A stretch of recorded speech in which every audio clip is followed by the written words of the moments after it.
Well, it's a much better day today in Greenburn. A lot less windy, mind you, we're still getting a bit of wind, but still waiting for the weather to improve slightly. Still looks ominous for rain, but we've been down.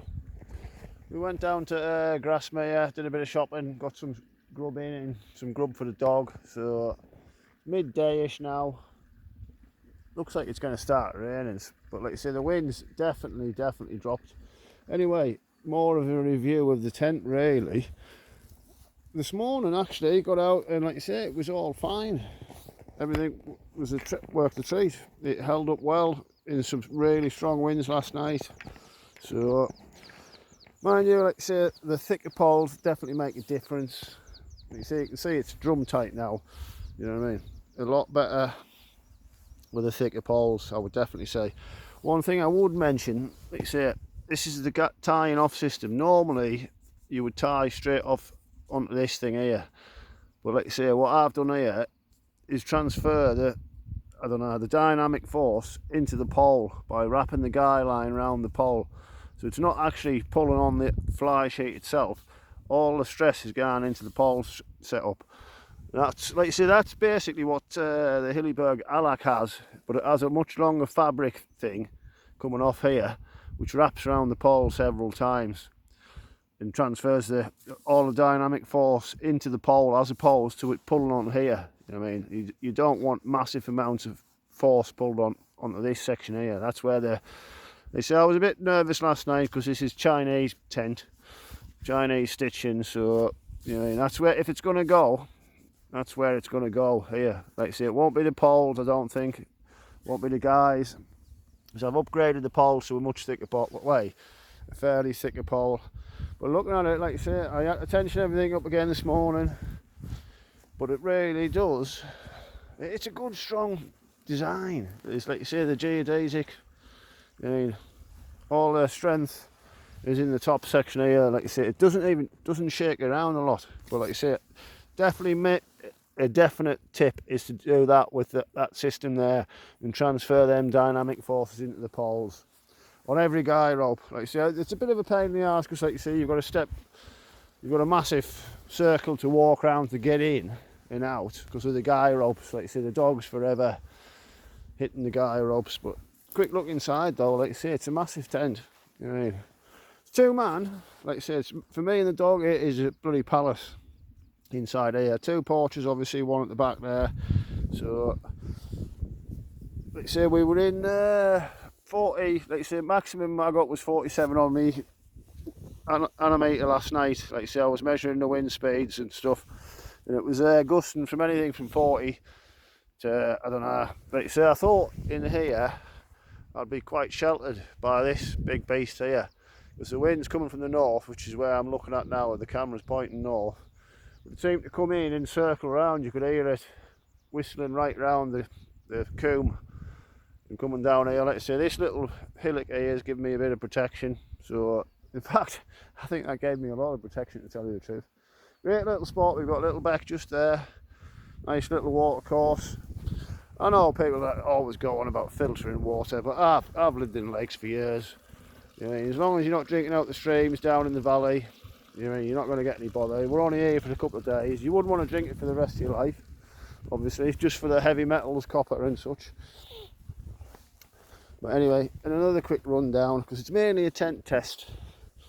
Really, why I came out is a lot of people do reviews of the sleep system they use, but I'm not really big on gear. You know, I mean, budget gear is my cup of tea. But snug pack base camp, sleeping bag, 30 quid. You know what I mean? Really good. It's a big old bulky thing, but it gives you loads of comfort. You know what I mean? You don't want to be cold. It's overkill for this time of year. It goes comfort rating of -3, I think it is, -7 or 8 extreme. I've got a 5cm naturehike inflatable pad underneath that. Then I've got the old standard sponge pad, which, because there's no R value on this, it's just an air pad. It's good quality. Yet again, 30 quid. I mean, good bargain. Obviously, it is susceptible to pointy objects. You've got to make sure it's protected underneath. And then I've got a Mylar with sheet there underneath, which reflects heat straight into it as well. So that increases the R value no end. You know what I mean? This is, I think, the pad's got an R value of 2. I don't know where they get that from because it's just got air inside, so it would be cold inside there. But anyway, like I say, that's a good low budget. I use that all year round.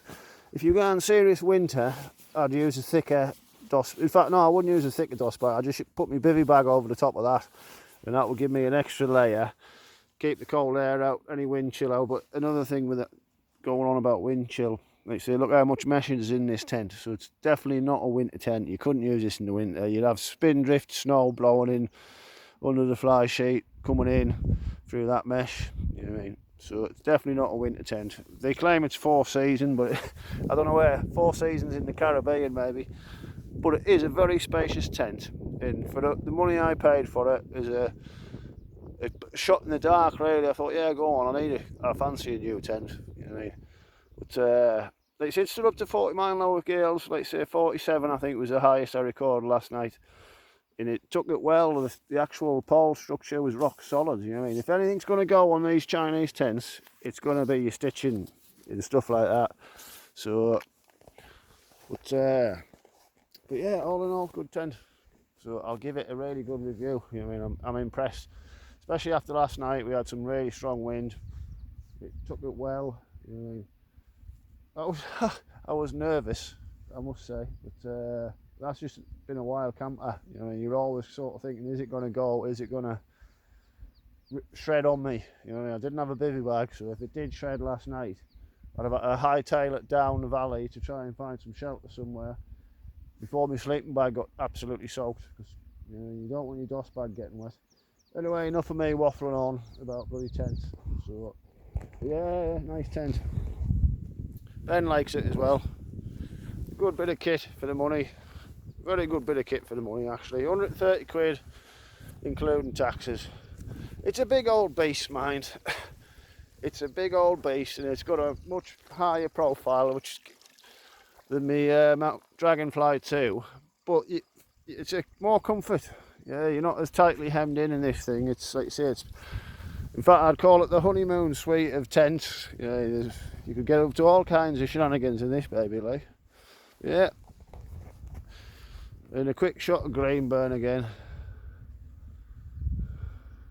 with a bit of grey skies. It was miserable in here last night, I must admit. It was pretty darn grim. And Ben licking his balls to finish.